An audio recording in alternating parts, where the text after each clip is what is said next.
Monday. Roughly, I lost track of this 2023rd year since we started counting, I guess, which means we still have another about 22 weeks to get in all of the New Year's resolutions that you have not effing started or finished yet.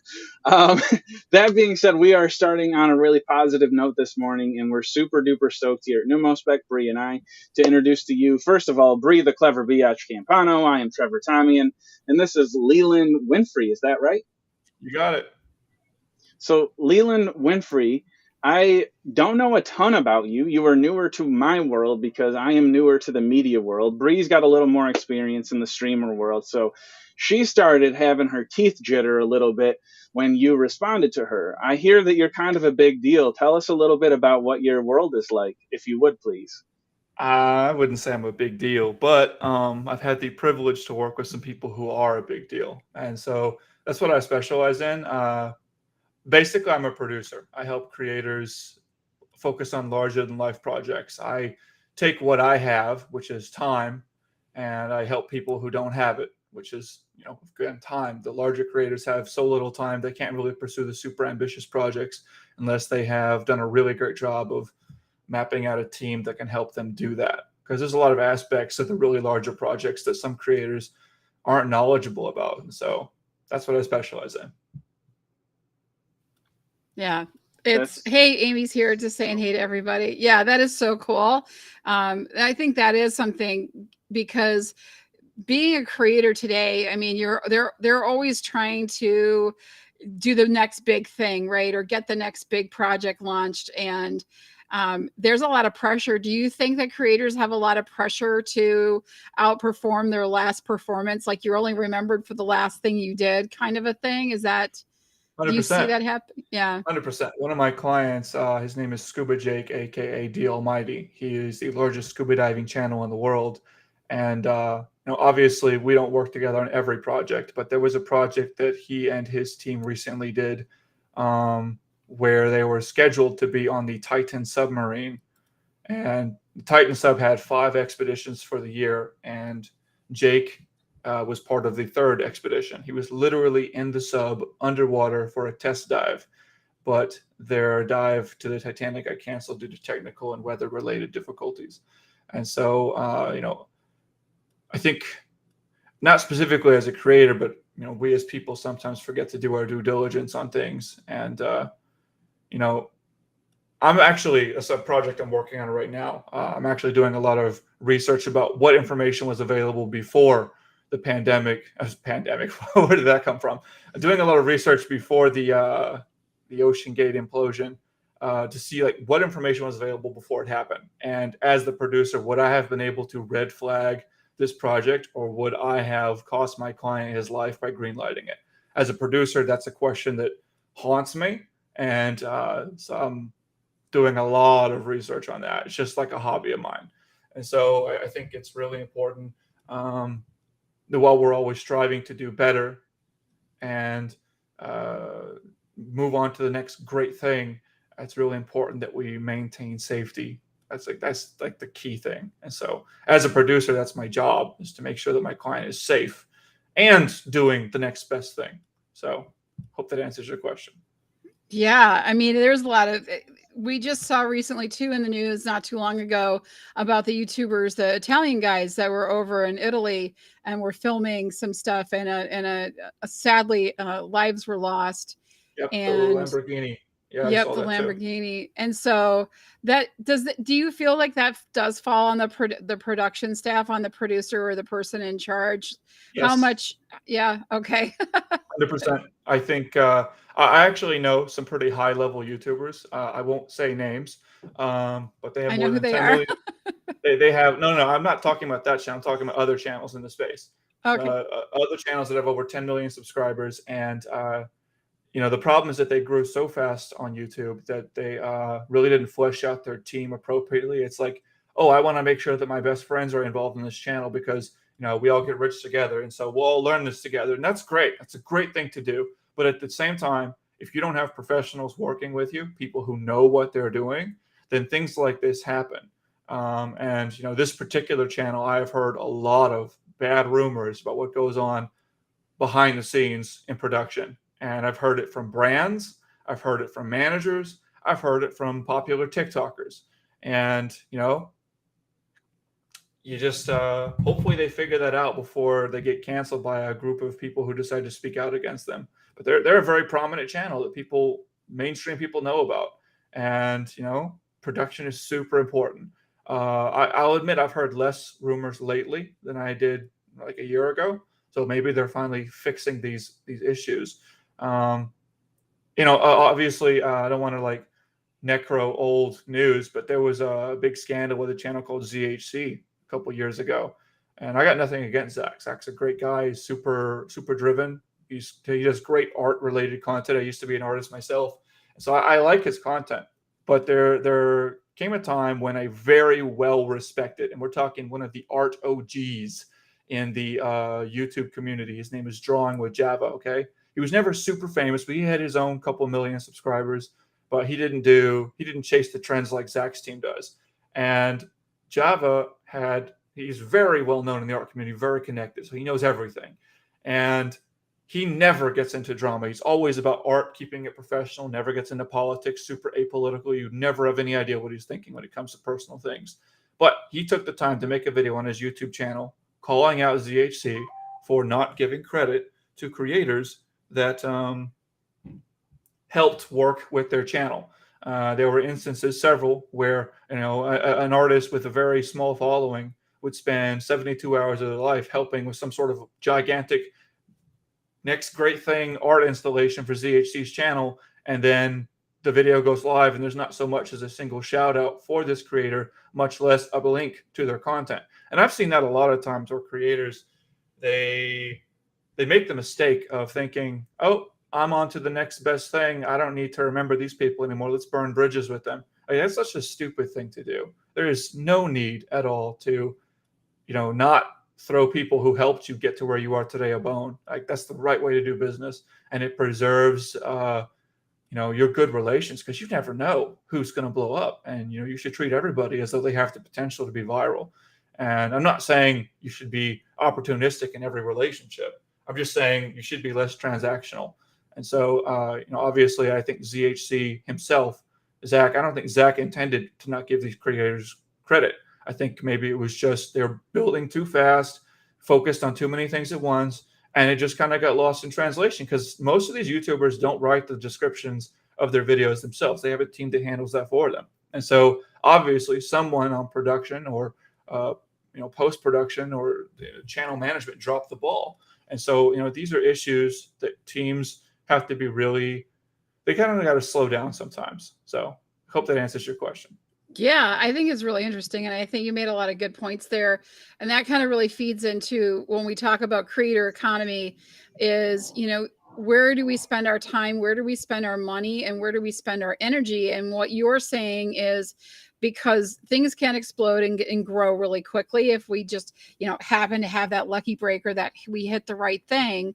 So if you're talking to a new creator and I know you work with people that are going to be doing new projects and build their channel, what are some of the things that you feel are like if they're going to spend their money, where's some of the things that they should be looking to build their team with first?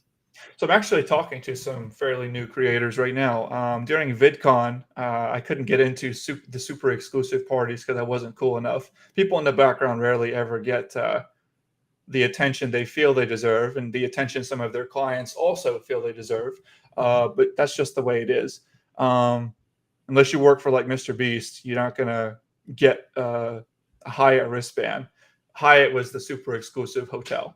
And you're not going to get invited to the after parties even if you're like the director for a really large channel. And so anyways, my point is, since I couldn't get into his after parties, I looked for creators who weren't going to after parties. And I literally found this group of kids, ages 14 to 19 years old. I actually made a post about this on LinkedIn, and it did pretty well. But I think I was sitting with the future of YouTube. They said they were going to go to McDonald's. And, you wouldn't think, oh, an executive producer, someone who's working with channels that have millions, if not hundreds of millions of subscribers, he's going to go eat at McDonald's. Ugh, it's like shopping at Walmart instead of Whole Foods or Trader Joe's. All right. So I walked with them, I walked with them for 1.5 miles to go to freaking McDonald's. We all sat down and we talked about content, and they talked about what they're trying to do and what they've already done. And 2 of these kids, ages 18 and 19 years old, okay, they used a game called Gorilla Tag, and they have built themselves a 5-figure business. One of them is the game designer, and one of them is the coder, okay? And together, they built a business that's scheduled to make over $50,000 this time next month. All right, so like that's incredible. And then there's a 13-year-old. His name's Elliot. He does Gorilla Tag VR as well, and he was inspired by a creator I met at Vid Summit 2 years ago. That creator had less than 100,000 subscribers when I met him. But because he jumped on the Gorilla Tag trend, he got over 1.5 million subscribers at this point. And anyways, this kid, Elliot, looked up to that guy, decided to get into YouTube, started watching Mr. Beast's videos, dissecting the strategy, taught himself Adobe Premiere Pro and Adobe Photoshop using YouTube at 14 years old. His editing was extremely good. Like his retention was very good. His thumbnails were pretty good. All right. And he was already at 30,000 subscribers, less than a year of trying to grow on YouTube.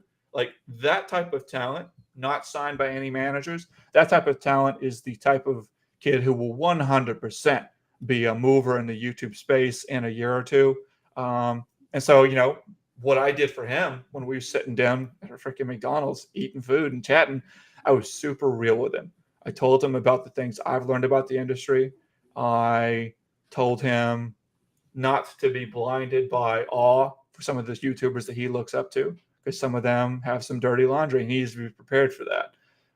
You know, it's not all sunshine and roses. I also told him what to watch out for in contracts. I told him to be careful with which manager that he eventually signs with which agency, make sure he doesn't get trapped into a contract that's disadvantageous. I told him that anytime he's got a contract that he is being offered, send it to me first, free of charge. I will look over that thing. I've got a friend who is an expert in contract law, and we'll make sure that he's not getting fucked over. Am I allowed to curse on this? Absolutely. Okay. All right. That way we're freaking talking about kids content. I just dropped an F-bomb, so I kind of felt ironic. You know, it's all good. But, you know, it's like, for me, I used to work with kids before I got into the YouTube space. I worked for 6 years at the Miramar military base. I worked with kids, and I really enjoyed what I did. But it got a little too political.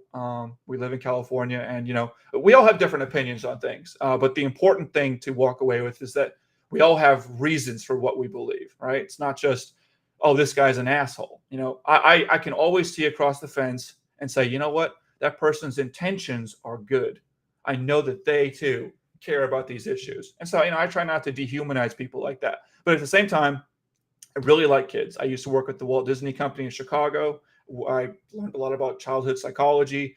And so, you know, when I see kids their age doing what they do, I'm not only super worried about how vulnerable they are and who's going to take advantage of them, but I'm also super excited for their future. And like anything I can do to hook them up with the right people. Like they just asked me a couple of days ago, hey, we really need a script writer. And so I showed them my process for writing a script, and I showed them how they can abuse ChatGPT to write a pretty decent script, and that's going to save them money. And then I also connected them with editors in Pakistan, India, and South America who are very talented and could really use the extra money. Because, you know, what we take for granted here would feed a family of 4 for a month in Venezuela. So, like, you know, sourcing the right people and connecting them, I think that's really important. Obviously, I want to see American video editors eat as well. But, you know, when a channel is just starting out, they can't afford to pay what is fair. All right. But if you want to grow well, you got to be able to outsource some of your talent. And so being able to do that outside of the country is sometimes advantageous. So really long about way of saying, you know, what do I do? What do I tell new creators? I tell them what to watch out for, right? Like, for example, if you're going to get a Snapchat show, most of the contracts stipulate that if you decide to go with a different agency, the agency owns the channel that you are more or less forsaking. And so even if you own the content, the channel itself, the agency doesn't have to give you rights to the channel. So like when you're looking at the contract that you're drawing up with an agency to join a Snapchat, you should be wary of that. And if you're going to get in bed with this agency, you got to be confident that they know what they're doing. I know a friend of mine, I'm not going to name his name because that would be calling out his agency. I don't want to do that. But I have a friend who very popular on TikTok. His content is amazing. All right. He curates his content. It's very good at storytelling. And his content was perfect for Snapchat. But the agency he's working with has grown his audience to less than 20,000 fans since last October. And I've looked at, the channel is still very active, but the thumbnails are absolutely horrendous. The way they structure the videos doesn't work at all. And it's sad because, I started on Snapchat a little over 2 months ago. And I'll admit I was floundering for like the first week or so. But within 2 months, I already helped 2 creators get between 75 and 86,000 fans on Snapchat. And it's just taking what I know about thumbnails and title strategy and putting it into practice and just being super consistent. This agency that decided, oh, Snapchat's where we can make money. Let's start a Snapchat. They have no idea what they're doing. And worst of all, they're not learning from their mistakes. But this creator is stuck in a disadvantageous contract. And the worst part of all is that right now, Snapchat is the thing. It's one of the best places for monetization. But he's trapped in a contract that's costing him his opportunity right now. And so, if I can help him break that contract, that's what I'm going to do, because that's some bullshit. That is crazy. I had no idea about Snapchat doing that. I did not know that. Snapchat doesn't do it. It's the agency. So like Snapchat doesn't okay. let most creators have a show unless you have an agency behind you. Because Gotcha. the sad truth is that most of the creators that they sign up with a Snapchat in the olden days weren't consistent, and it's just a saturation of people who didn't take their Snapchat series seriously. But if an agency is behind the creator, then the agency will manage these series for the creator, because creators, again, don't have enough time. And although there are many opportunities to make money out there, there's only 24 hours in a day. Yeah, for sure. And so basically you're saying definitely a producer, like someone that can do the due diligence, like you were saying, that's a good investment. And find someone that's not, when you said you bring your friends along with you, the Adam Sandler effect, right? You bring everybody with you all the time and everything. But make sure you're getting somebody that's great, that knows what they're doing and can do the research and stuff for you. Or at the very least, pay for your friends to get a quality education. I've seen people who want to hire a thumbnail artist, or they say, hey, I really need to start outsourcing some of my work. Can you handle the uploading for my channel? Can you handle the thumbnails and the title, please? And I'm like, I don't know anything about titles or thumbnails. Well, you'll figure it out, and maybe they will. Or you could hire somebody like Thumbnail Grail Guy. This guy's amazing. Even the Mr. Beast team talks to him sometimes about thumbnail strategy. He's actually, I've been telling creator now that they should sign him up, because he would be amazing with course. He's from Canada. His name's Jonathan. Thumbnail Grail. Okay. I have literally, when I have a video that I want to drop and I want it to perform well, I know that the thumbnail is the most important aspect to that, along with the title. And so I'll literally pay him $250, and he won't even make me a thumbnail for that. He and I will sit on a call for an hour, and he'll show me how to solve the problem. I'll tell him what I want to do, and I'll try to learn from him in that hour-long call. And he's super great, super thorough. And what he likes about me is that I always value his time. I never ask for freebies. Like, that's the thing. When you've got a best friend who's starting a business, are you asking for discounts, or are you paying them more than what they charge normal customers because you're friends and you want to see their business succeed? I consider Jonathan a good friend.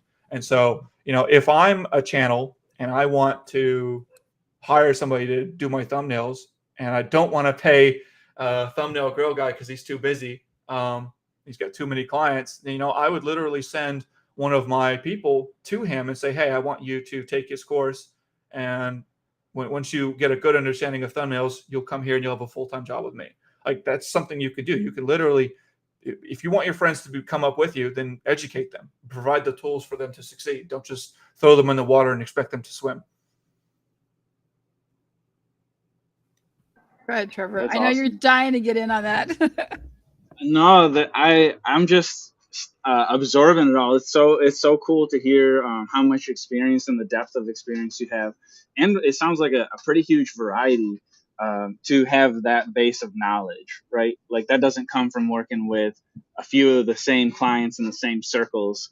Do you focus, or I guess maybe that's the question, where do you focus your time in terms of when you're exploring, and what do you see being kind of next in our creator world in terms of what's the next big thing, man? What's the next big thing out there? Because it's not YouTube, right? We know that we need to move on. So I want to know what's after it.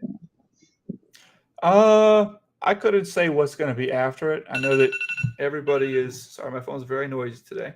I couldn't say what's going to be after YouTube. I know that some competitors are floundering right now. I know that 2 years ago the buzzword was cryptocurrency and blockchain. You throw those words into your company motto, you'll get investors. And a year ago it was NFTs and metaverse, and now it's AI.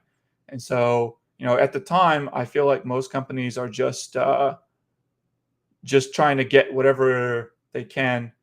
They're just trying to get investors any way they can. And if they have to throw in a hot buzzword to do it, then they're restructuring the entire company to do it.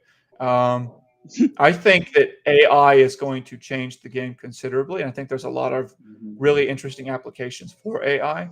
I have a friend, his name is Charles, I think Weiss, Weiss. I can never say that name right. I'm sorry, Charlie. But he used to work at Google. He was in machine learning. He's very, very freaking smart. And he created an application called Creator ML, and it predicts the success of your thumbnails. All right. So it'll tell you, based on a heat map technology that he has patented, will your thumbnail be successful on YouTube? And, he first started offering the product for free to get lots of data, but now he charges for the product. And he's currently looking for more applications to make Creator ML even more advantageous for creators. And, his major clients aren't going to be the super new YouTube channels that are just starting out. It's going to be the channels that are starting to grow and wanting to optimize. So he's found that sweet spot in the middle of creators who already have a team and know what they're doing and don't need help with this, and the creators who can't afford it. So I think AI is going to be where we're moving, whether we like it or not. I'm not a big fan of AI, but obviously I've tried to find applications for it. In addition to AI, I really wouldn't say I agree that YouTube is done. I think that YouTube is constantly evolving. I think that TikTok Shop. Next. Oh yeah, like what's after YouTube for creators that max it?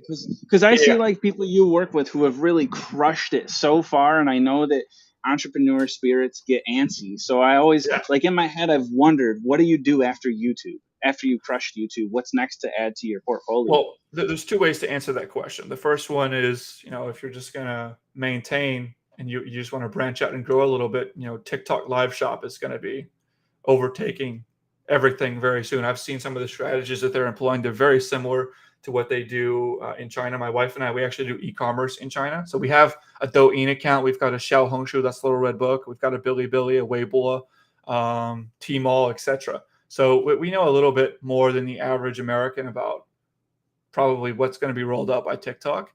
And so I actually had a conversation with some of the people in charge of the program at the last VidCon.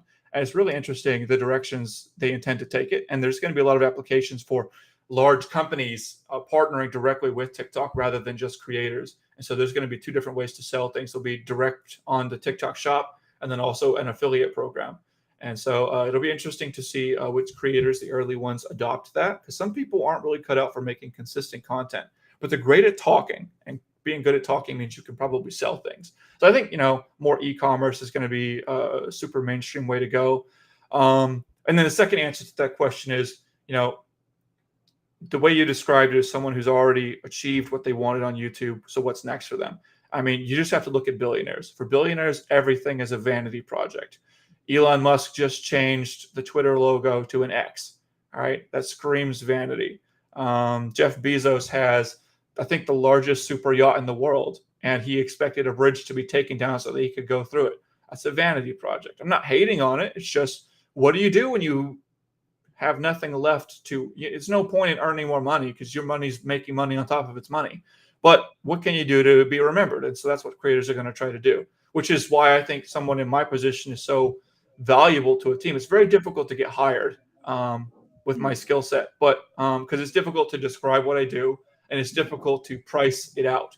But when I do find the right fit, the projects that I involve my creators with can help them make tens of millions of, if not hundreds of millions of dollars. I'm literally working on a real life treasure project in the Atlantic Ocean right now. I've been putting that together for the past 2 years.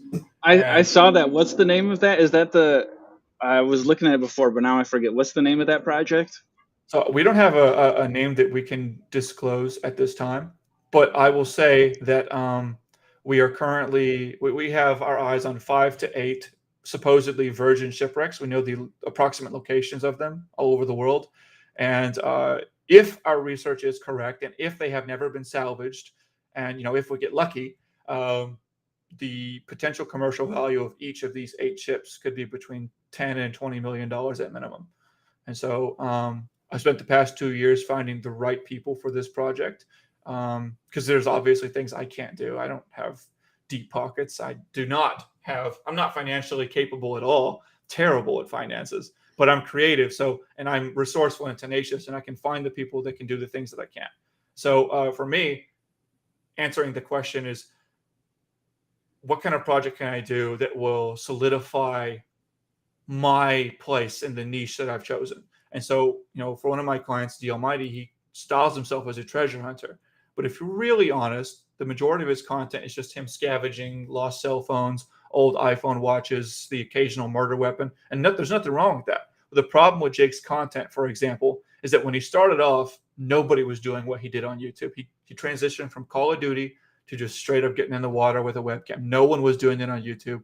He owned that niche entirely. And so, think about the age group that would find this type of content enthralling. As you get older, you don't really have time to watch people splashing around in the water. Right? That's just a fact. But that core audience, he owned 100% of it.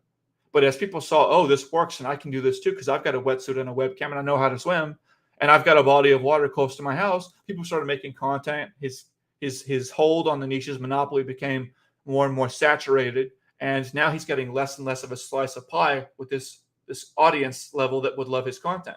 And because his content's not leveling up with his audience as they age, he's just getting a smaller and smaller piece of the action. And so he went from averaging tens of millions of views per video to less than 350,000 views per video, unless it's a banger. And so, that's an issue. And so how do you solve that issue? You either branch out and do other types of content that your older audiences will like, or you level up your content in such a way that you double down in your niche in such a way that nobody can emulate you. And so that was the inspiration behind starting that project, was how do I turn him into a real treasure hunter? And, I don't know if Jake and I will work together on this project or not yet. I mean, we're still talking about that, and I'd really like him to, but, timing is really important, and sometimes it just doesn't work. But, I do know that he and his fiance just found treasure in the Bahamas. So that was really cool. That's amazing. They were working with somebody else. I can't tell you who, but yeah, it was pretty cool. So I watched. You can finally say he's a real treasure hunter now. That's of course he is. I watched Fool's Gold with Matthew McConaughey and Kate Hudson. It's one of my favorite movies that they've done together. And that's all about trying to, get to the treasure first and find out what's down there, and the story of, how did they find it and the lost love. And there was so much to it, but I fell in love with it, and very exciting. So definitely in my demographic, I would be totally interested in watching an entire, series 100%. On all of it. And I think it's a fabulous way to, like you said, branch out and find new ways to continue what you're doing, but also expand upon it and do something that's a little different and new to bring in those new viewers and to satisfy. I think that's what creators face too as they move along, is as they're growing, they need to grow what they're doing, right? So a lot of times when podcasters come out and they're first doing their projects, they're all excited about their message, and then they start podcasting, and then they find 6 months, a year into it, that they've changed a little bit of things are hitting differently. Maybe they're finding their audience now, but their podcast, their original concept has shifted, right? And so they want to rebrand and redo things. And I think that that's something that's ever evolving with creators, is as they're moving along and getting into new places, and finding out new things, making those changes, going with those things helps you bring in new listeners, new followers, new subscribers, and keeps that content fresh and exciting. And it grows as you grow, it grows. Is that something that that you see with the top creators? Because I mean, I look back and see what Jimmy was doing. My kids were that they introduced me to Jimmy and his whole thing, and so he's grown obviously so much from his beginning days, but there's an evolution to what he has done. Do you see that, and how do you help creators navigate that? Well, I mean, he couldn't have done it without his team. Reed, CEO of Night Media, was the best thing that ever happened to Jimmy. That's 100%. Reed came in, typical sports agent, but not so typical, because he quit his job because he believed in what he was doing. And he founded Night Media, and he took the Jerry Maguire approach. He started off with a very select, few of creators, and you can see a dramatic change within a year of Reed managing Jimmy, and the production value of his content, and the I guess the ambition of Jimmy's project. Jimmy always had ambition, but he didn't have the money to do it. And I think that once you get more money in your pocket, your horizons are much broader. People say money can't buy happiness. That's very true.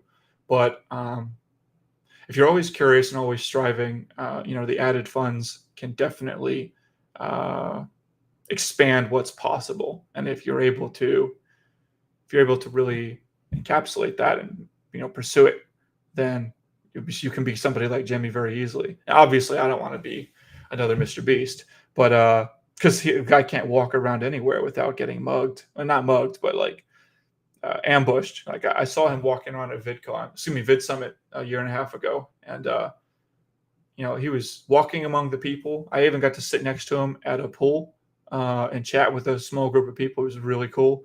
But then later that day, I saw somebody following him into an empty room, and he got angry with them. He's like, "Can you?" And he was nice, but he was clearly agitated, and I don't blame him. It's like, "Can you please just give me some space? I need some privacy." And that was the last time I ever saw Mr. Beast walk around crowds of people in a convention. The following VidCon, you almost didn't see him at all. He made maybe one or two appearances, and then the following Vid Summit, I didn't see him hardly at all as well. And then this past VidCon, he wasn't there at all. And so, I think it's hard to be someone at his level. So, it's a necessary evil, but I think Jimmy truly wants to do good. And so he looks for ways to do that. And he has been really good about, hiring different people. He hires people from all different walks of life. He's got a lot of diversity on his team. People from all over the world, people with different ideologies. He's got people on the far left, and the people on the far right that work on his team, and they all work together, which is, that says something about his leadership abilities. That says something about the fact that people believe in what he's trying to do, and they're willing to put their differences aside and shake hands. And I love that. So, sorry, I don't think I don't know if I answered your question, but that's just how I You were kind of feel great. about it. It's just evolution and how we change. And I think that's, it is like you said too, right at the beginning of when we first started talking, having the right producer, having the right person that's on your team, connecting with the right people. Reed and Ezra are amazing, and getting Reed in his corner was so huge. And I think that, we're seeing Ezra's project. He's got his creators.org project that's coming out, where he's really talking about creator economy and working at all levels of creators. And I think that's one of the things that's always been so important to us, is to make sure that, because sometimes it's hard for the small creator to think in those big terms. And like you said, money does make a difference. And so they have to be resourceful. They have to be able to work, like you said, work with what they have around them. And then they also, they don't always realize all of the resources that they do have. We've been, they call it scrappy, I guess, but at least back in my day, a long time ago, we called it tenacious. We had tenacity. We were scrappy. We could make a lot out of a little. And so I think that's what the indie creator has to do today, because they wear so many of the hats. They have to do so many of the things. And they started this with the passion to get their message out, right? Create an audience and share what they're passionate about.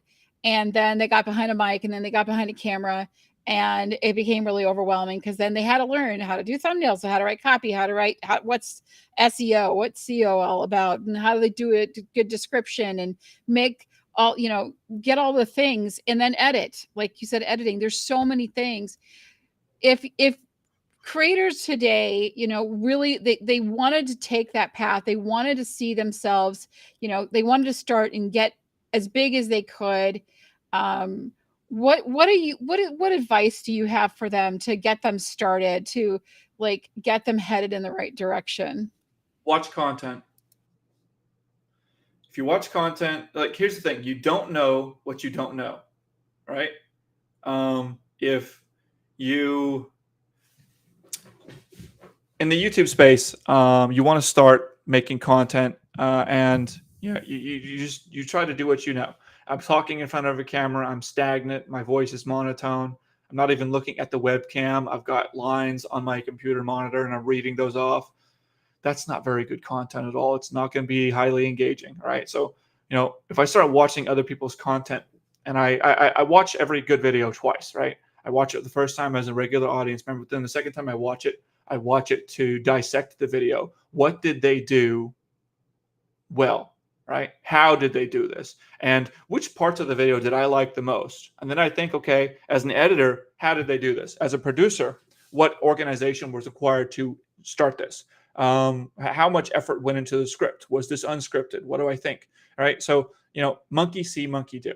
It comes right down to that. You have to have the intrinsic motivation to be willing to study these things. And, obviously, as Trevor said, thumbnails play an incredibly important part to that, because no matter how good your message is, no matter if you've got the most banger hook of all time that's guaranteed 100% retention, it doesn't mean anything if people don't click your video.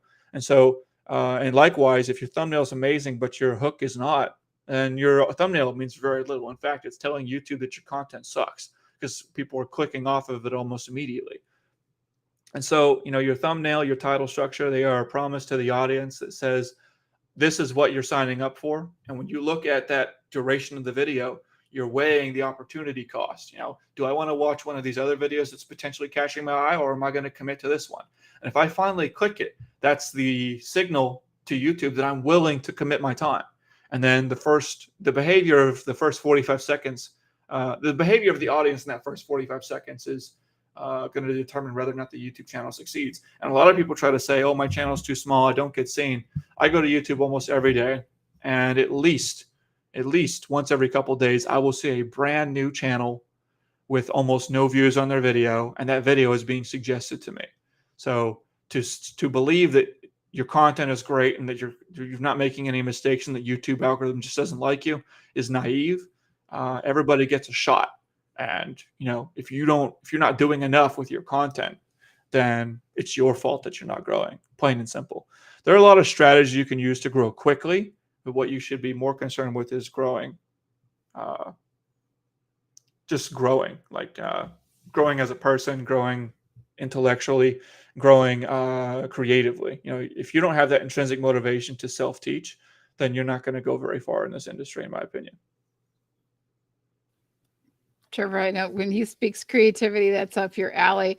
Before we run out of too much time, I wanted to get to Trevor. I know he's got some questions before we wrap. And then we always end our show with gratitude warfare. We call it Grat War. And it's our way of thanking the people that we want to just give a shout out to. It's kind of like our very own Oscar speech that we get to give at the end of everything. But Trevor, I wanted to get to you first because we know creativity is so important. And it's something that all of our creators are just trying to expand what they do. But I wanted to get to Trevor and see what he's got to say. He's like, yeah. I'll be brief because is my audio okay? It's good. It's over here. It's so bad. It's like no matter how many times we get on live, it's always screws up somehow. I don't have any like real specific questions, Leeland, about creativity, because the truth is probably both of us could talk about it all day. I saw your title as an ideator. That is I think my lot in life is to come up with lots of ideas and then do nothing with them. So I have to find people to partner with, and I think we would probably vibe pretty well on that. But I guess I just wanted to kind of lay it low for a second. You're a guy that probably has a lot of visibility in certain circles you run in, and we're pretty new in the world and have very little visibility. So it's I think a hair down type of experience, I hope, for you. I would just wondered what's on your mind outside of business, and if you had about 11 minutes to talk about whatever you wanted to talk about, what would you choose to talk about? So I'm all about being ambitious. Despite how successful I sound, I don't make that much money per month. My wife carries the family right now. My wife is a genius. I told myself 2 years ago that I would never take another job unless it was involved in the creator space. I got my start. I was the manager of an after-school program. I taught English, and I managed the school of a Chinese after-school program. I literally walked in because I can speak Mandarin, 我会说中文, and I asked them if they had an English teacher. They said, no, 你的中文很棒. I'm like, wow, your Chinese is so good. Like, hey, I'll teach English for you guys, because I had just left a job interview that I didn't get because I didn't have a car. And, that was rough. And, I grew up without running water till I was 17 years old. I left home with no shoes, no socks, no shirt at 17. I grew up in Kentucky. I was the first person in my family to graduate high school, the first to go to college. My school dropped my major, lost accreditation, and closed in my last year. So hundreds of thousands of dollars in student debt and nothing to show for it. Couldn't even transfer the credits. I made my first YouTube video. It was a 14-second charcoal animation, and I posted it to GoFundMe. And I started a campaign, and I raised $2,000 in a month and found a place to stay rent-free in San Diego. That's when I moved here in 2014. Took a lot of jobs I didn't like, but each one taught me something.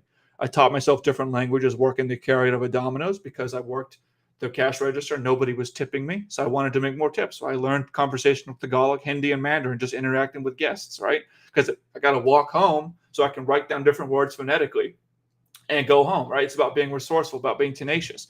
If I want connections in the film industry and I don't know where to start, well, you start at the end of every movie. You've got a whole list of names that you can write down. Those credits are super important. You take those credits, you write down every name that's not John Smith, and you look for them. You see what they're doing. You follow them. You stay quiet for a long time before you reach out to them. And that's what I did with Reed. Okay, I stayed very quiet for 6 months, and I followed him religiously. Everything he did, I was digesting every podcast he was involved in. I wanted to learn from Reed, because I figured, oh, this is a guy that's got it figured out. Because I saw the changes he helped Mr. Beast make, and I knew that this was a guy I should be following and trying to learn from. And so, anyways, here I am, manager of this Chinese after-school program. It was the first decent job I'd ever had in my life. I was actually paying the bills, and I was actually contributing to the bills. That was nice. And then COVID hit, and we went from being in talks about making me the vice principal of the school, because I had literally helped triple the school's enrollment because of marketing ideas I had with the local PTAs, to closing down for over 4 months. And the school had never been closed for more than 2 weeks in its 15 to 18-year history. And they were going to go bankrupt, and I tried to save them. As the manager of the school, who wasn't making any money, not collecting unemployment, I tried to help the school since I had nothing but time. And I found out that Qualcomm, a small business accelerator, not a small business. Qualcomm is a multi-billion-dollar international company based in San Diego. They make chips for cell phones, etc. And they were hosting a small business accelerator program. Any U.S. business with 100 employees or less could apply for their grant, $25,000. But most importantly, this opportunity represented a way to get our local San Diego school on the website of a San Diego business that employs thousands of San Diego families. And so, that was a great opportunity from a marketing standpoint to bolster the school and give us the injection we needed to survive COVID. And so I told my boss about it. The project requirements is that you had to submit a 500-word essay or a 3-minute video. And I have been doing my own very non-SEO, super amateur gaming channel for a number of years. I had like 1,500 subs, 650,000 views, nothing glamorous, but I taught myself, how to edit a video, and I knew how to chop a story up and tell a good story. That was it. And so told my boss about it. She gave me the green light to try. I took a bunch of parent volunteers, wrote a script, conducted all stages of production. I cut production by 20% because I was going to edit the entire thing myself for free. And I hired the videographer. All that was left was for my boss to pay the $500 to the videographer. And she backed out at the last second because $500 was $500 too much. She couldn't afford it, according to her. And so I got mad, and I said, I'll pay for it myself, because I believed in myself, even if she didn't believe in the manager that had helped her school for the past 2 years of his life. And so we not only won first place in a nationwide competition, but the president of a multi-billion-dollar company watched my video and gave it high praise. And that made me feel really good. So not only did I save the school, but I gave myself what I had been missing all my life, which was a small amount of confidence. Because, people who grow up in poverty, we grow up with this stigma that we're not good enough. And although we want to be good enough, we don't see ourselves as equals to anybody. And we're always ashamed of where we come from. And, it's difficult. Especially, if you're and I hate to go there, but it's necessary for the story. I remember one of the worst feelings I ever had was as a high school student trying to go to college and trying to figure out how to get scholarships because I didn't have anybody to hold my hand. None of one in my family had ever gone to college. And, I didn't make the best grades. I could try to blame that on the fact that my house life was very difficult. I came from an abusive background, but I'm not going to use that crutch. I could have studied harder. I could have been a better student. That's the reality. But the result was I couldn't earn any merit-based scholarships. And I didn't qualify for any of the minority-based scholarships. I'm just a white kid. There's no white kid scholarships. And so for me, that was difficult. And I learned very quickly that, you can make excuses for yourself or you can just try to better yourself. And so I chose the high road instead of complaining that things weren't given to me. I just decided to work for it. And so fast forward, I told you what I told you. I'm going to never take another job unless it's in the creator space. And after getting confidence and figuring out what I really wanted to do, I decided I would make a 30-second job application video. And I submitted it to Twitter and I tagged Reed and Night Media. And I said, hey, I'd like to be a production manager.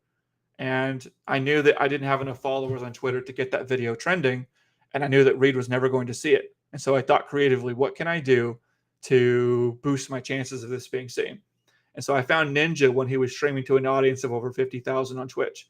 I donated $100. Okay, the amount of money you donate to a streamer says everything about your intentions and who you are. If you do the minimum amount, then it shows I don't take your time seriously. I'm just using you for clout, right? And streamers understand that. But if you donate 3 figures, that's not a lot of money to Ninja at all. $100 is almost no different to him than $3 because he makes a shit ton of money. But he understands, having come from a difficult background himself, he understands the value of $100 to his average viewer, right? And I said something along the lines of, hey, Ninja, I know that self-promotion is against the rules. And for that, I apologize if this breaks those rules. I'm a big fan, followed you for a long time, and I'm trying to get the job of my dreams. This is a 30-second job application video. If you'd be willing to watch it offline, I would really appreciate it. You may be able to change my life. And, I did a couple of things there. Not only did I send him a serious amount of money to show I valued his time, but I also acknowledged the fact that he's streaming. I'm not trying to hijack his stream, and I'd be perfectly happy if he would commit to watching it after stream. And I also let him know that if he doesn't want to watch it, that's perfectly fine. Just enjoy the money. I'm a fan. And he actually stopped his stream in the middle of a game, looked at his second monitor, watched the video off stream, and then said, you know what? Listen up, you motherfuckers. This is never going to happen again. Because you're right. This was breaking the rules. This was fucking self-promotion. Shame on you. But this is actually fucking cool, and I really like this, man. Best of luck. I'm going to retweet it. No one can ask for this again. It's never happening. Pretty much that's what he said word for word. And because of his retweet, I got 64,000 views on Twitter, and Reed DM'd me, and I got my first interview in the space. Now, ultimately, I didn't get the job because I didn't have the job history they were looking for. But because of Reed, I got my first toe in the industry. That's how I got introduced to my first client, who has 10 million subscribers at the time, D Almighty. And, first paycheck I ever made with Jake, I took all of that money. I made business cards. I traveled to different gem, jewelry, mineral, and fossil shows across the United States.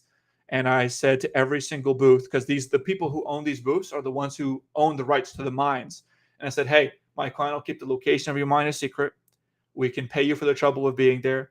We don't have to keep what we find. We just want permission to film at these exotic, exclusive locations of us trying to find the thing that is you guys are known for.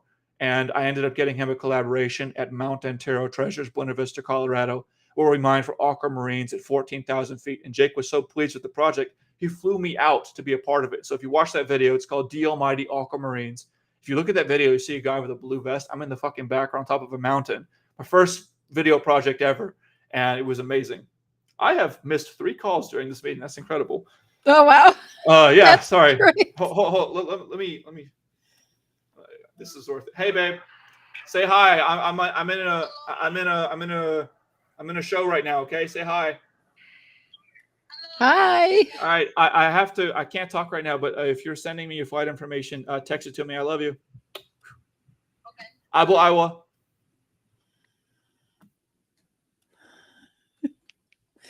You're giving him a second.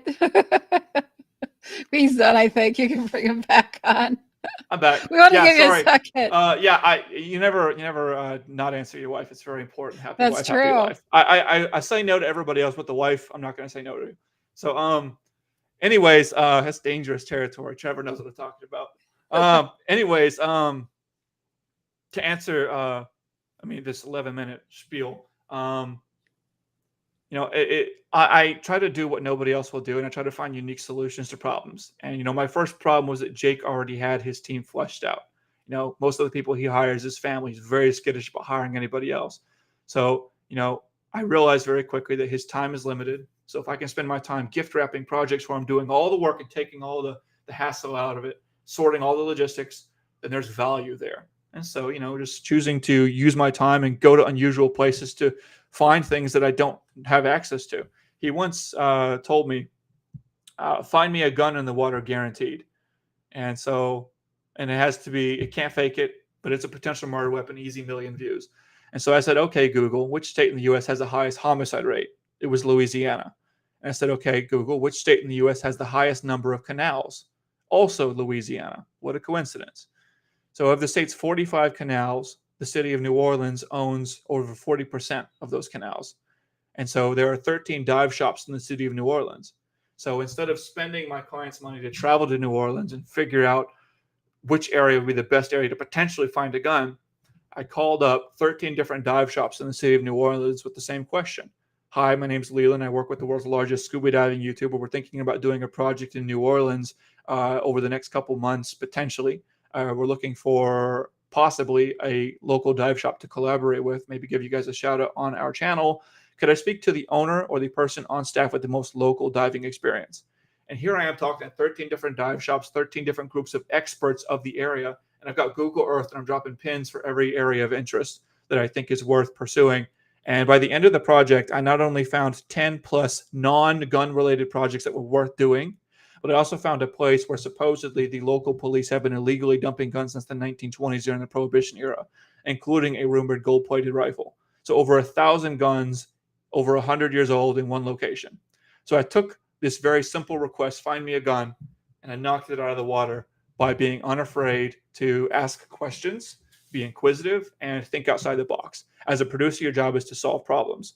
And so my problem right now is that I'm not fully monetized. I've got some stable work that pays the bills, and that's good that I can contribute, but it's not at a level where I'm making money while I sleep. And that's the problem. You've only got 24 hours in the day. How do you scale up? How do you make your time work for you? And so right now I've branched out a lot. I've gotten into video editing. I've gotten into thumbnail designs. I've helped close some brand deals. You know, I've done a little bit of everything, worn a couple of different hats so that I'm more well-rounded. I've even helped creators hire for roles that I wasn't qualified for. Literally conducted 30 plus interviews for a videographer position in Las Vegas a couple months ago. That was fun. But at the end of the day, what matters the most is having a stable source of income. And so one project I'm working on right now that I will close with is there is an event. I found out about this at SoulCon. There was a group of Asians walking around who didn't speak very good English, but as someone who's used to working with Asians, that didn't bother me at all. And I actually was able to listen to them and understand them. But I think their problem was that a lot of people weren't taking them seriously. It was during the industry mixer on the third floor. And, you know, there wasn't enough there for the average person to really understand the value that was there. But it turns out they are hosting the very first SoulCon in South Korea at the end of this year from December 30th to January the 1st. And obviously that's very ambitious of them. They're going to be competing with the largest celebrations all over the world simultaneously. And their goal for this event is to have an audience of 50,000 people. They have already invited 3,000 of Korea's top influencers, including Faker, the legendary League of Legends athlete, and BTS, who will be celebrating their 10th anniversary there. But they're also going to be premiering Squid Games 2 there, and they're going to have some of the top influencers of Korean history there. And, for as far as the East is concerned, they have everything squared away. They know what they're doing. But they also want to invite 1,000 Western influencers, and they do not at all have the network for that. And so I saw an opportunity there. Ambition, again, is really important. If you don't have money, how do you solve that problem? And so I see an opportunity with SoulCon to help them invite their 1,000 influencers. And we've already submitted our proposal to them. And, it looks like I might be the one who controls the list. And that would be amazing. And so SoulCon is actually inviting 1,000 Western influencers. They're looking for anyone who has 1 million or more fans. If TikTok's their main platform and they don't have 1 million on anything else except TikTok, then it has to be 3 million. So they do have some standards. And they recognize that TikTok's a little bit easier to get. But long story short, they're looking for any creator with 1 million to 3 million fans, and they will fly them out for free. Free ticket, free luxury hotel, free transportation while they're there, free tours of South Korea as well, apparently. And they've also spoke to them about, it's like, well, there's be some creators that I have access to, but they're not going to go because this is family time, and they don't want to leave their families or their teams behind because you're only offering one ticket. And they conceded and said that they will now offer up to 5+1s per influencer. And if you think about the budget for that, absolutely massive. We're talking a minimum of $10 million just to get Western influencers over. And so, if you guys have any connections to influencers, they don't have to necessarily be YouTubers, but anybody that has 1 million fans or more, or if you know companies that might be interested in sponsoring this, I'll split the commissions with you, opportunity. And most importantly, if you want to use this as an opportunity to build networking with your clients or people that you want to maintain good relations with, this could be a great door opener for that.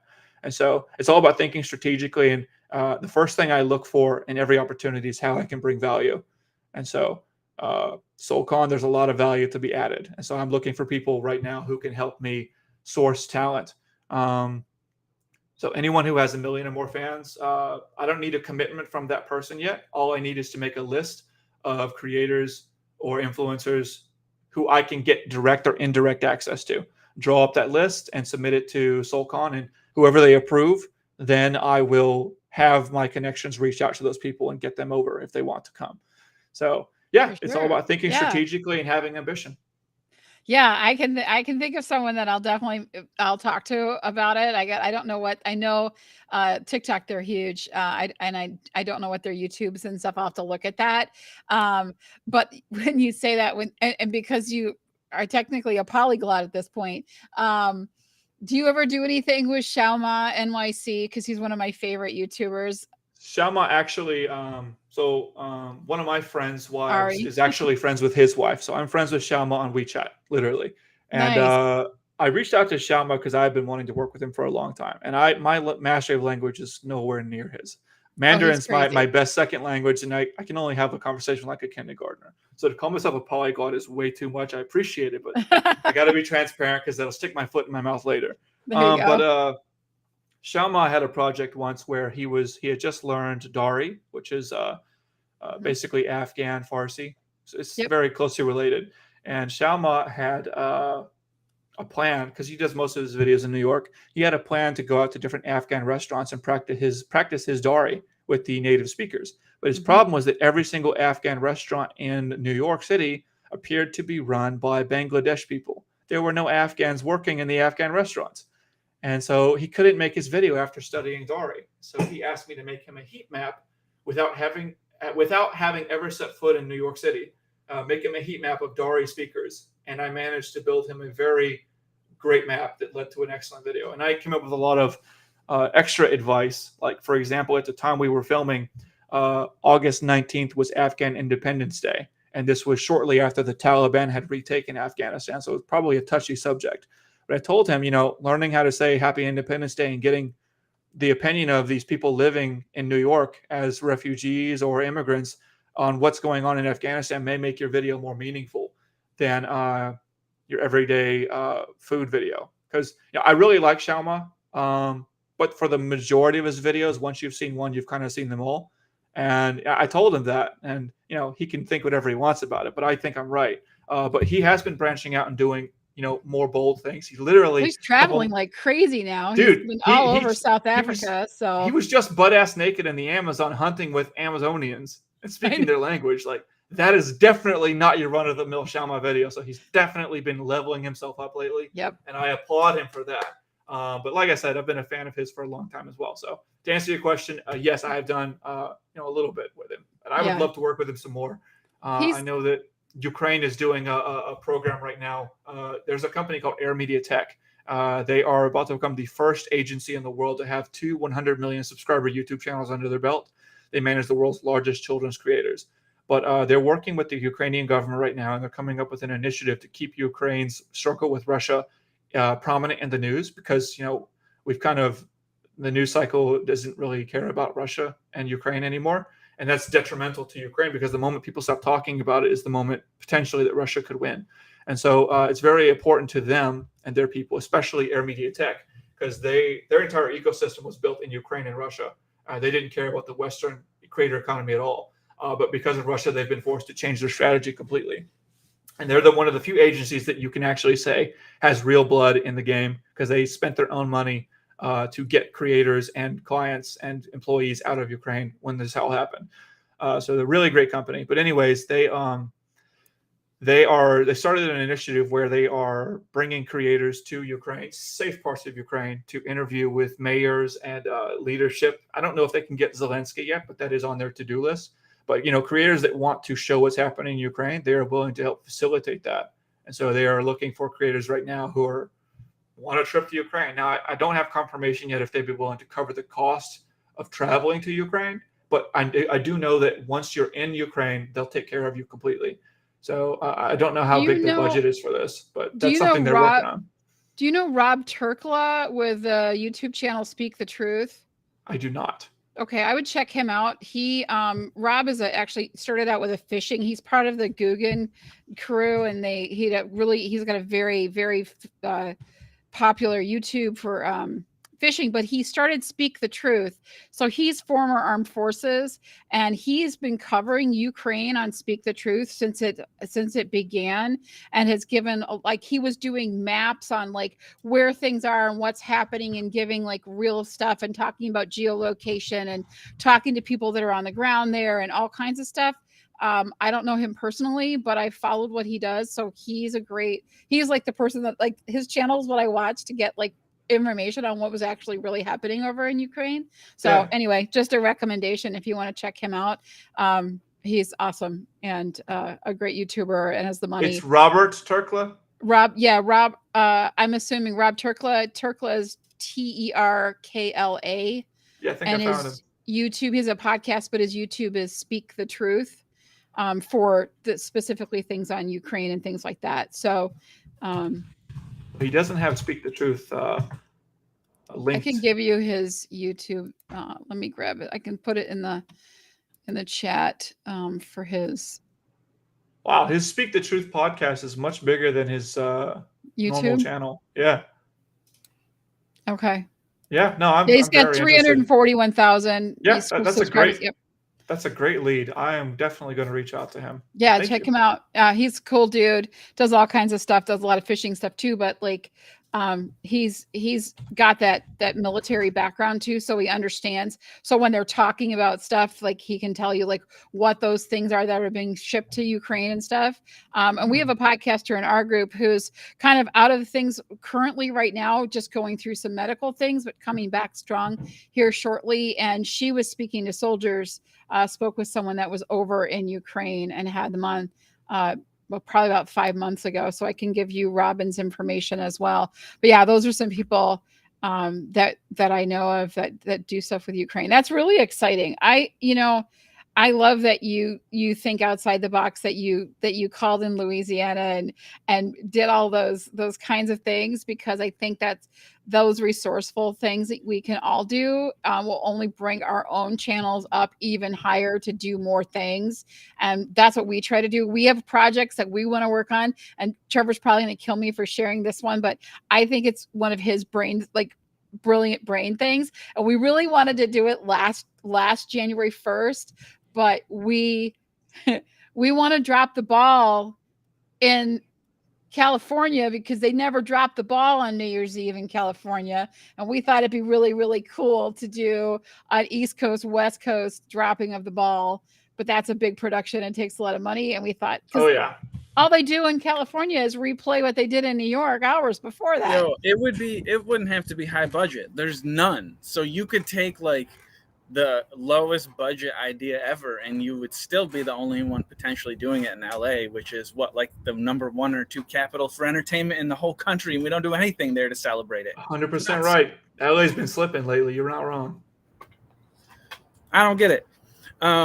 This is. I lost. Yeah, we lost you, too, Trevor. Well, this is what? He hit mute, so. Oh, I didn't do it on purpose, but that's the podcast that we were talking about. She talked to a soldier, and he might be a good contact for some of the creators that you're working with in other countries too. If if you could, like, his information is in the description and whatnot. So he was pretty willing to talk to her, and it was a pretty good interview, and he was pretty open. So that could be a good resource as well.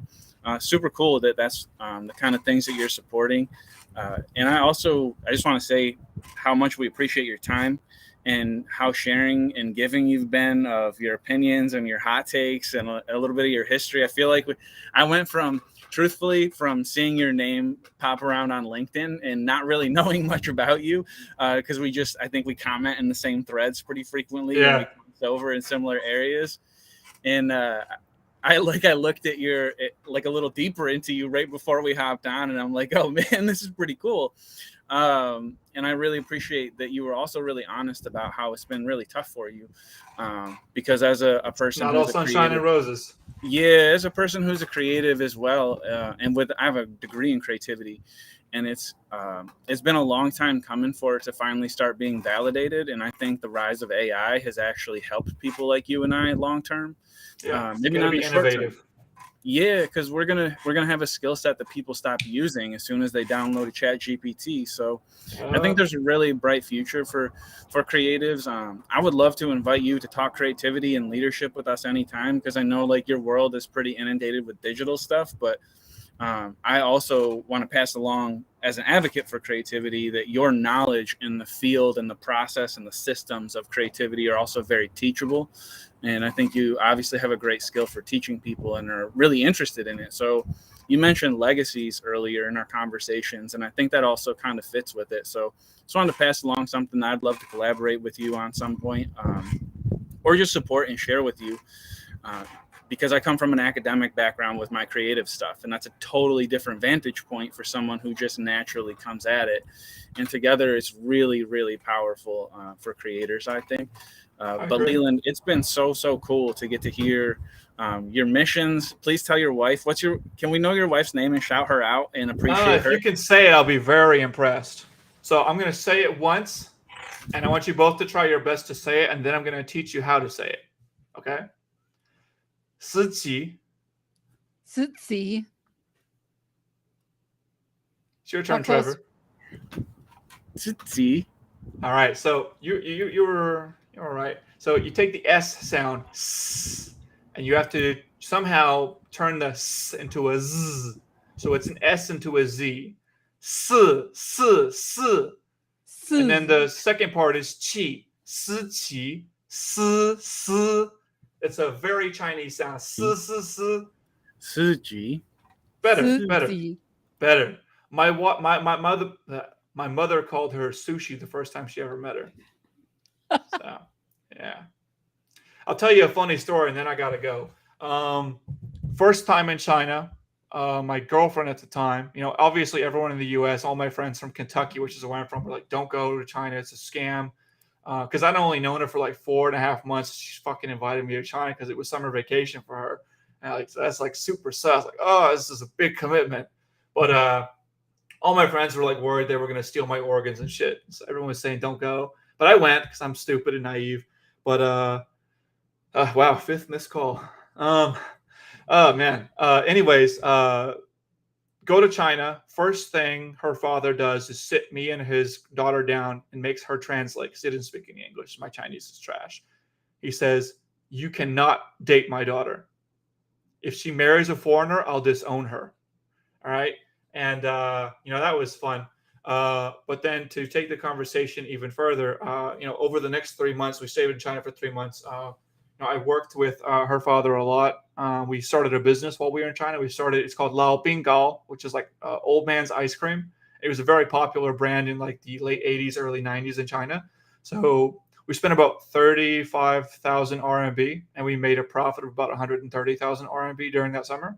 So, it's your typical pop-up Chinese shop. And after a couple months, it's just gone. You sell it to somebody else because you don't have time. But during those 3 months, we were in Hezhe, Shandong, which is considered by Chinese people to be a very backwater place. They have a population of about 8 million. So it's large by American standards, but to Chinese people, that's small. But very hot and humid there. And I would spend every morning making the sweet milk with her father. We can't really communicate, but the gestures mean a lot. It's very heavy, very hot. And we've got to carry it up a series of stairs and then up an elevator and then to the house to cool off and, filter it. And every time it was time to carry it, I would carry it. And I wouldn't let him carry it because he's an older man. And, by the end of 3 months, he said, you have a 30% chance to marry my daughter, which was nice. But I'll never forget the first time he took us all out to eat. It was to celebrate his daughter coming back home from the U.S. And it was one of those fancy Chinese meals. And you'll know a meal is fancy by Chinese standards when the table rotates, okay? So if it's a circular table and the table will rotate, it's a fancy meal by Chinese standards. Okay, I should start a fucking TikTok about talking about the hacks in Chinese culture. It'd be hilarious. But I'm too lazy. But anyways, it's one of those really long course meals, right? It's not like, in 20 minutes, you've been served all of the food and this is you eat it and you're done. 45 minutes into the meal, you're still getting new dishes, okay? And I didn't know we were going out to eat that day. So being the typical white guy, I had already eaten lunch, okay? And suddenly my girlfriend comes up the stairs and says, hey, babe, get ready. We're going out to eat. What? What do you mean we're going out to eat? I just ate. I'm full, babe. Oh, don't embarrass me. Come on, just try to eat, okay? This is really important. And so I go, and, wouldn't my luck be that her father decides to invite his number one business partner and best friend. And his friend, had never seen an American in his life. And his friend decides to sit on my left-hand side. And he wants to be there to hold my hand as I try every single dish because he wants to see if Americans like Chinese food. And so just imagine this very enthusiastic middle-aged Chinese guy wearing a suit at a nice restaurant offering this poor fool white guy every single dish. Hao chur? Hao chur ma? Hao chur means tastes good. Hao means good. Chur means eat. Good eat. Hao chur? And ma is the root for question mark in Chinese. So hao chur ma? Chur, chur, chur. Like just eat. And I'm humoring him for like the first 15 minutes, but I'm getting fucking full. And I don't speak a lot of Chinese. So this is all I know. I'm like, hao chur, tastes good. Bao le, full. 真的饱了, really full. 我不是骗子, I'm not a liar. That's all I got. And my girlfriend's zero help. She's on the other end of a long ass table and circular table, but it's long. And she's talking to her friends because she hasn't seen them in forever. She's not talking to me at all. And I have no help. I'm starting to feel sick. And I'm like, okay, what other words do I know? What else can I say? I'm struggling here. And I'm like, okay, every time we come into the house, the dog jumps on my girlfriend and she says, Gwen. So think the American name Gwen, Gwen, but just put a little inflection in it. Gwen, right? I say Gwen to the uncle because I thought it meant stop. Everybody gets quiet. Everybody at the entire table gets quiet. And everybody starts getting mad at my girlfriend for teaching me this word because I just told my future father-in-law's number one business partner to fuck off. First time ever meeting him. So, yeah. It's a really good story. It's fun to tell, but at the time it was really awkward. But, you survived. I survived. The resiliency is palpable in that story. Oh, yeah. You gotta make it work. But by the end of that summer, I had a 30% chance to marry his daughter. So, it's all water under the bridge. And, Chinese people, they suffer from a lot of propaganda about Americans, just like we suffer a lot of propaganda about Chinese. And I think people on the far right of politics suffer from a lot of propaganda about the left and vice versa. There's a lot of topics that are worth talking about, but I think each side, I think that the left is necessary for America because they have more compassion. And I think that the right is necessary for America because they have more logic and reason. That's just my opinion. But I just think think there's propaganda everywhere, and I think you really need to take a step back every once in a while and think about who's actually in control and who should be in control, and just try to see humanity everywhere you go and try to be compassionate and have empathy. So yeah, anyways, I have 6 minutes to get to the restaurant that I'm supposed to be meeting the next people at, and I've got 5 minutes calls to return, so I better Oh my goodness. get back to work. Thank you. I was going to try to say shishi. Is that if I'm right? 谢谢. Say it Okay. fast. 谢谢. 谢谢. And 谢谢 is just thanks. Thank Okay. you is 谢谢你. Oh, okay. Thank Try it. you. 谢谢你. 不客气 Okay. means you're welcome. Or I can be clever and say 谢谢么谢, which means thanks for what. But all right. Thank you for your time. We're Pleasure to so meet you guys. grateful. Yeah, Have a great so one. wonderful. Thanks, Thank you Leeland. so much. Peace. Bye. And we got a wrap. That was amazing. Should I roll credits? Thank you. I don't even know where to go. Let's just quickly acknowledge how cool that was. I apologize for my tech being just the worst today on all the days, but of course, thank you. We can't get out of here without saying gratitude warfare. Yeah. On behalf of Leeland, I'm sure he wanted to thank his wife for being patient and everybody that's being patient at the restaurant that he's about to be late at. Yeah, I know. We That really was appreciate his time to stop by and share so many nuggets with us and be kind of vulnerable in a few different places. It was very nice of him to teach us his wife's name was super cool. It was a whole experience, and I think just again makes me grateful for the world we get to live in. So thank you, Bree, for setting that up, because that was a weird request last minute that turned into gold. And Good. when I mean gold, I mean like to know him and he's in my backyard. I feel like I just met a new friend. So I'm extremely grateful for that moment that we just had with somebody local to me. That's super exciting. Yeah. And a fellow creative. Of course, to my wife of 13 years, roughly. She keeps it all together. Laura is the best, and my moms are the best for getting me here. Grace and Crystal, Alan and Dave, and all the people that make my life possible. My little buddy Waylon got his tonsils out today, and he crushed it. So Nice. Go Waylon. And thank you, everybody, for tuning in today, and everybody who might watch this in the future. I think the best thing you can do is go follow Leeland. Show him some love, because as you heard, as an editor, as a behind the scenes person, it's not as easy as you might think it is, even if you're crushing it and you're disciplined. So Go over and follow Leeland in all the places. We'll drop some links to it. Thank you for a great start to our Monday. Bree, take us out on a little grat warfare, and I'll hit the button. You can hit the button. All right. I just want to say thanks to everyone for showing up today and for in the comments and for being here, and especially to Leeland for taking my last minute request and being here and being way more than I ever expected, and just so gracious and so kind. And you never know, and people just surprise you. And I think he left us with so much information that we can all use, which was what today was about, is creator economy and where to put your money in the right place, and how important the things are, and how to be resourceful. Like the way that he is so inspiring to me. I just love it. So I'm just so grateful for everyone being here today and being a part of this. And what a special day it was to start the week off. We've got a lot of things coming up this week. We can't wait to share with you. Tomorrow is our community day. We're going to be focusing on people in our community that are doing great things and sharing things. Alex Hitt's got something out there that I definitely want to touch on. Amy and Scoob always putting out new stuff and sharing things. There's a lot to share. Thank you, Trevor, for being so supportive and getting things and dealing with my crazy anxious self that I was this morning. And I was just breathing through this and enjoying it. And it was such a good time. So, and as always, be good to yourself, be good to others. And we will see you guys tomorrow. Push the button, Trevor. Boop, boop, boop.